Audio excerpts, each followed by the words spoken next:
I think it's wonderful the community is reaching out and honoring him with this. He would prefer that he could raise someone else up and see them up there on the stage, but with the things that he's reached out and done in the community, I'm just so excited for him, and you know, I can't wait to see him receive this award. In a small town, people like Jack are the ones who are kind of the foundation of the backbone of a community like this. I would always call him, kiddingly, Mr. Burlington, because that was him. He was so much in the community, so much respect. They're a special breed, and in this day and age especially, I look for all the Jack Berries I can find. I want them in the community. Jack is certainly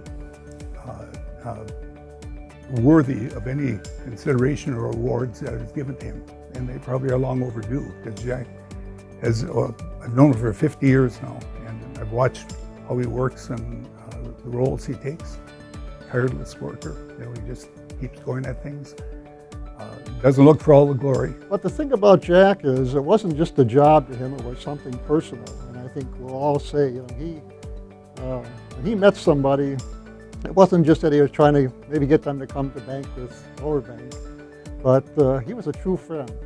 And he was a true friend to me over a lot of years. He kind of took me under his wing, and I can remember way years back, probably the first year I was there, on Friday nights, a few of the new employees would go over to his house and we'd play cards for a while. You know, he was just that kind of a guy. He was concerned about people. There is a lot of Jack Berries in this town. And I'm sure Jack will be the first guy to say that.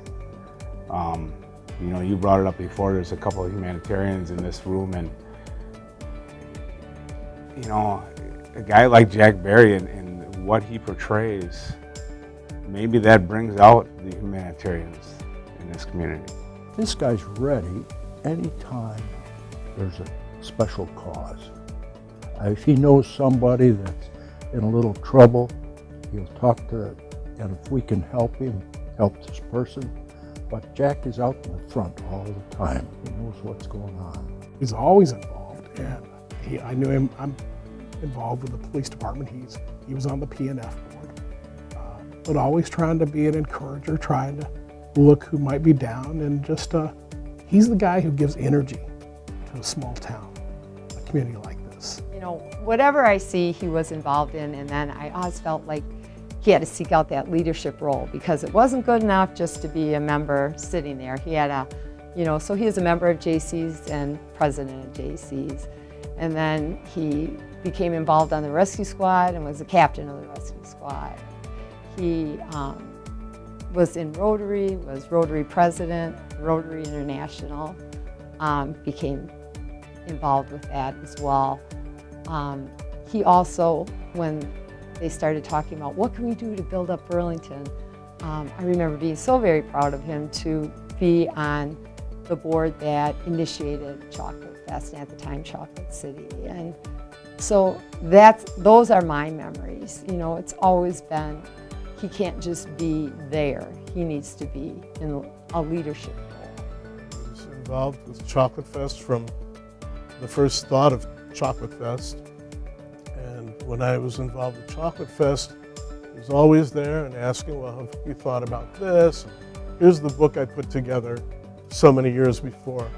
And you know, again, he was just always helpful, always there, never taking a bow. Jack means a lot to me. He stood out on the council when I first was an alderman. And then he was one of them that approached me a year later to run for mayor, and he was my mentor. I watched a few different cases where there were some challenging moments for him, and political pressure and things like that. He didn't waver from what he believed in. He stuck right with it, and it wasn't easy. So I knew right then and there, here's a man with character. I didn't grow up with any military family background. Jack really gave me a heart for people who served our country, because he's so committed to that. He just oozes that. But he was glad to go on these on the parade, Memorial Day, and he would offer to, let's say we had a funeral, and he'd be the commander. He's a very patriotic person. My dad and him were on the rescue squad, and many great memories there. I remember my dad talking about Jack and what he would do. He would do whatever it took to help a person or save a person's life. He was involved with a squad that didn't have much for equipment, didn't have much for ambulances. And I mean, you look at today what Rotary sponsors for us, it's unbelievable. And Jack didn't have that, you know, I think they had one ambulance probably, and he was right. It was just basically scrape them up and take them. Now it's so much high level of care that the squad brings to this community. And he knows that, he supports that. I don't think any rescue squad member walks away from it, and Jack definitely has it in his blood. He makes you love Rotary. And really, Rotary is just representative of the community. It's a service club.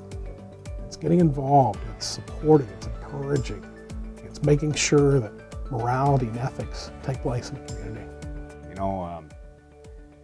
God asks us to serve others, and Jack's getting this Humanitarian Award, and he obviously listened. We talk about his faith, and he's one of those kind of guys that I look at him and say, what a great man, but he gives us great memories. And that's the kind of person he was. Great men give great memories, and that's Jack Berry. Well, he comes and has coffee with us about 6 days a week. We don't do it on Sunday because we go to the brass door then. No, we don't do that. And I'll see all these nice things, and then I'm going to ask him, don't forget to bring the Kringle in every morning. He's caring. If, let's say you get sick, who's the first one to get on the phone to give you a call and see how you're doing, and wherever you're at? Jack Berry. That means a lot. I was in the hospital, and he was the first one there. And he came a couple times. And it was just, I'd fall asleep, and I'd wake up, and he'd be there, just, as a really good friend. And all of us have had some problems in our lives. We had a couple of difficult situations. One of our children, one of them passed away, in fact. And the first person to call was Jack Berry. He was always concerned. In fact, when I received the Humanitarian Award, the next morning at 8 o'clock, who's calling? Jack Berry. And I hadn't talked with him probably for a couple of years. So he's just that kind of a guy that was just liked people, was friendly, but was concerned about others. We see all these nice things, we deserve the Kringle. Jack's list of priorities, it's family first, it's God. If you ever go over there or call Jack, he drops whatever he's doing. You become the most important thing to him at that time.